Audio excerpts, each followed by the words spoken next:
Hi, I'm Katya. Welcome to my channel. In this episode, I will try to de-glamorize the profession of fashion styling, so stay tuned. Alright, so I've been doing a lot of research these past few days, and I've stumbled upon so many videos of fashion stylists giving advice. And I mean, just in general, throughout my career, I've heard people glamorize and had these like super high expectations about what the styling profession, the fashion styling profession is supposed to be and supposed to look like.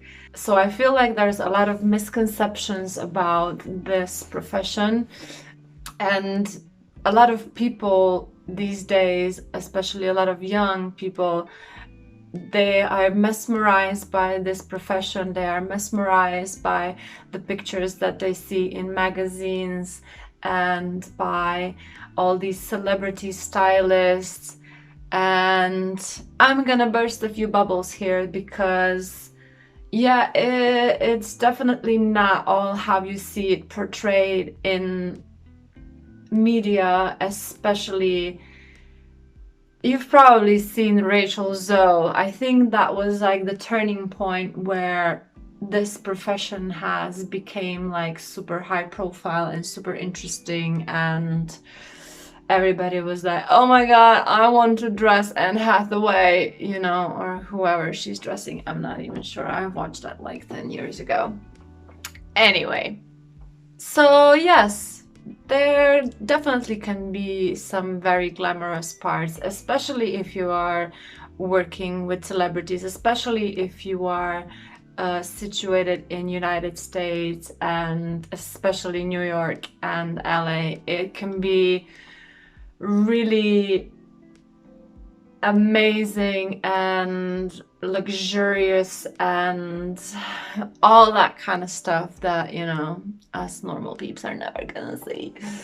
But yeah, if you work with high profile people, then of course you can be very involved in their lifestyle as well, so you get to witness all that glam and bling and gold and diamonds and all that stuff. I got to experience a teeny tiny bit of that world.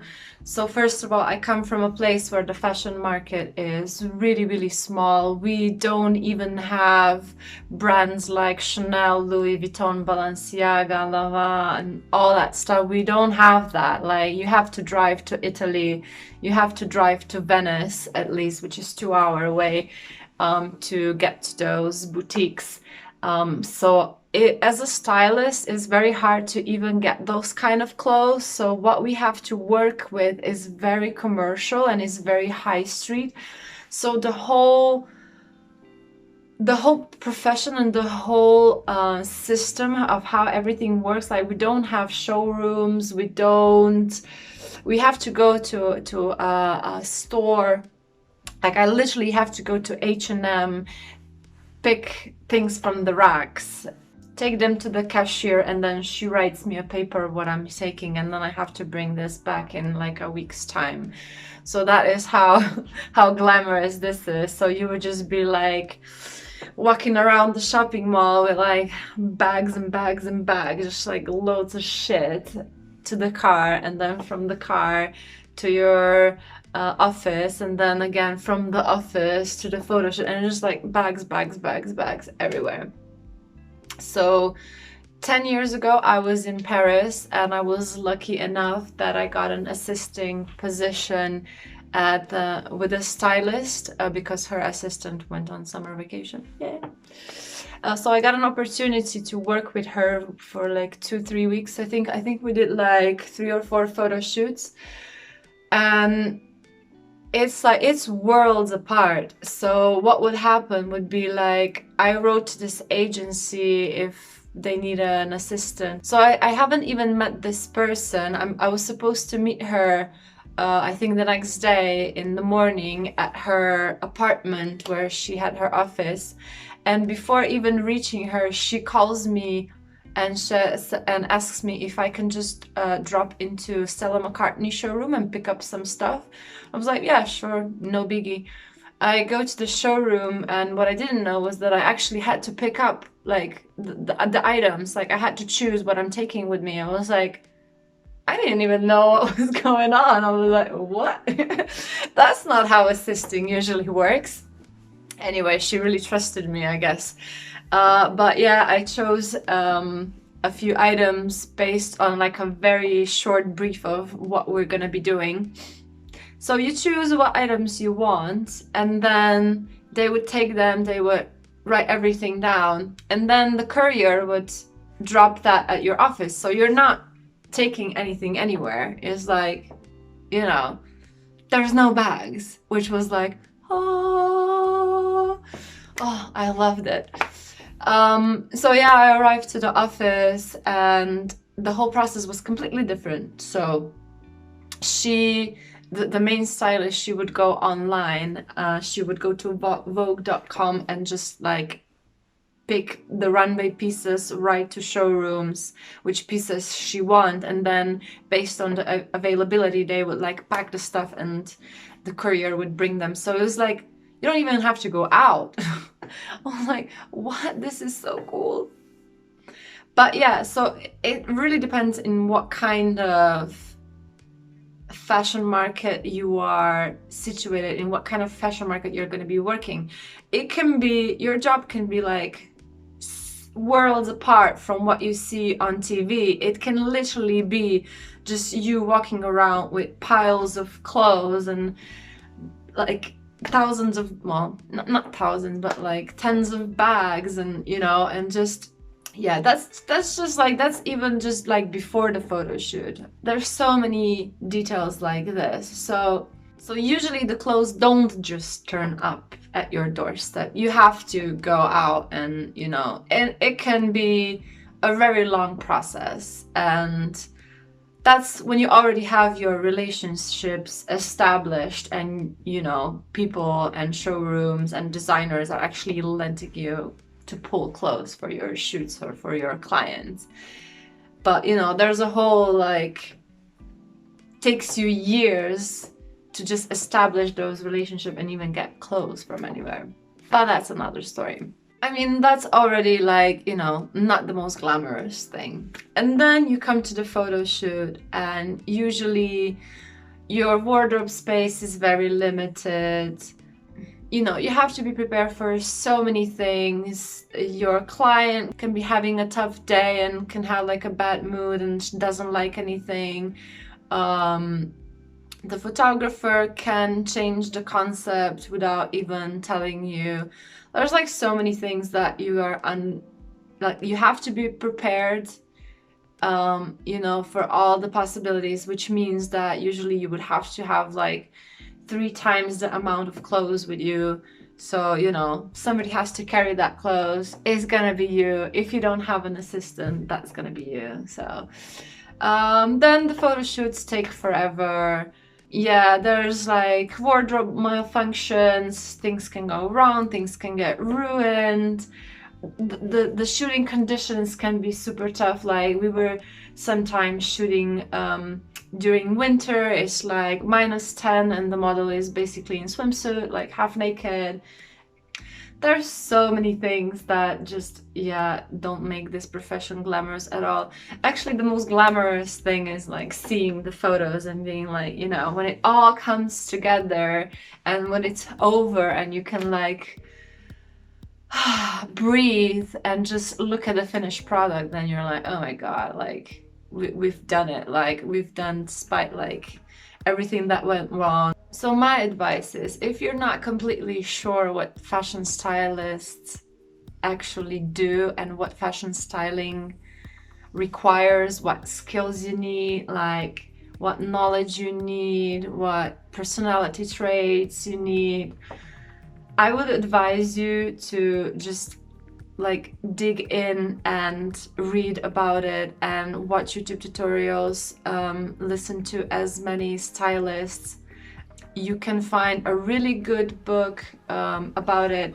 It's a bit old now. I mean, they might have had like an earlier release, but I think it's from around 2000.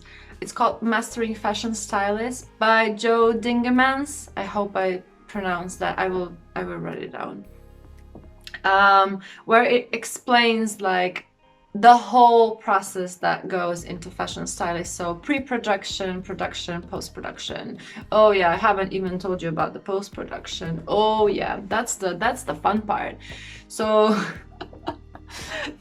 after finishing, let's say a 15-hour shoot, because yes, call times sometimes are like 5 a.m. Those are my fave. So you would have a 15-hour shoot, you would be on your feet all day, you would be running around like a headless chicken. You usually don't even have time to eat, and usually you're so tired that you just don't have appetite. And then you would have to sort all the clothes. I mean, it depends how you organize yourself, but when I was shooting for ELLE so many times, we had like very short periods of how long we can have the clothes, because it was all from boutiques and shops, so they are selling these clothes. So you have to, first of all, bring them back in same condition that you got them. You have to bring them back exactly on the day and time that you told them. Like, if you want to have good relationships, and you should have good relationships with these people, then you have to always honor any kind of deal that you make. So bring clothes that are same as you got them. So if it's necessary, you have to take them to the dry cleaners and bring them when you said that you're gonna bring them. But yeah, usually we would do that the next day. So I would finish a 15-hour shoot and go to the office and have to sort out through everything and pack, iron, clean, and I would prepare everything. And then the next morning I would just come to the office and just take as many bags as I could at once and just go around and return everything. And the returns, they can be stressful. If you have someone helping you, if you have an assistant or anything, that's like, it's a blessing, because it can be very heavy, just a lot of running around with your bags, and you're just like hoping everything's, you know, like it has to be, and no one is calling you back and like, miss, we found there's some stains on the dress. Like, you don't want that. Usually the whole, like the one photo shoot would take you a week of like preparation, pre-production, production, and then post-production. So yeah, it's definitely not easy. I think that's that. Yeah, just a lot of work. You just need to love the job. You just need to sacrifice a lot of your time, especially at the beginning, because you're not going to be paid for anything when you're working on your portfolio. Yeah, that's also a thing. Like, don't expect to be paid like in maybe like first year. If you're lucky, you can probably, if you have good connections, you're gonna get your projects paid before, but probably not. Oh, fun times. Yeah. But you know, even even with all this experience, and even being fashion stylist, my job, and being paid for it, like every once in a while, me and my team, like the team with which I started back like 15 years ago, we would still have like photo shoots just for ourselves, because we just want the freedom and no restrictions of like publications or clients or anyone, and we would just like do a fun photo shoot just for ourselves. So, you know, you're not gonna be paid for it, it's just fun. Those are actually the best. So do have fun, do experiment at the beginning, because later on when you're gonna get paid projects, you're not gonna be able to do that. So enjoy the beginning process. It's tough, but you're gonna learn so much, and you're gonna have so much fun, and you're gonna meet so many incredible people Like some of the people that I met at my very beginning of the career, they are still my friends, and we still work together, and we've seen each other grow, and we are now some of the best in our industry, like each in our own field. Like it's quite crazy.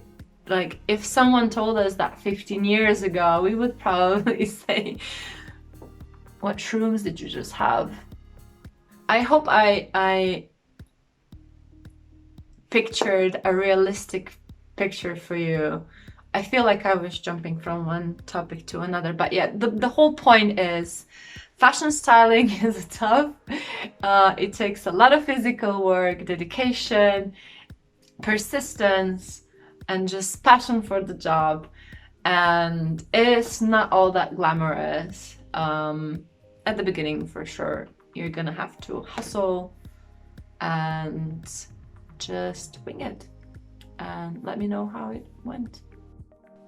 Oh, and also I prepared a quick guide on how to make connections and how to network as a beginner fashion stylist.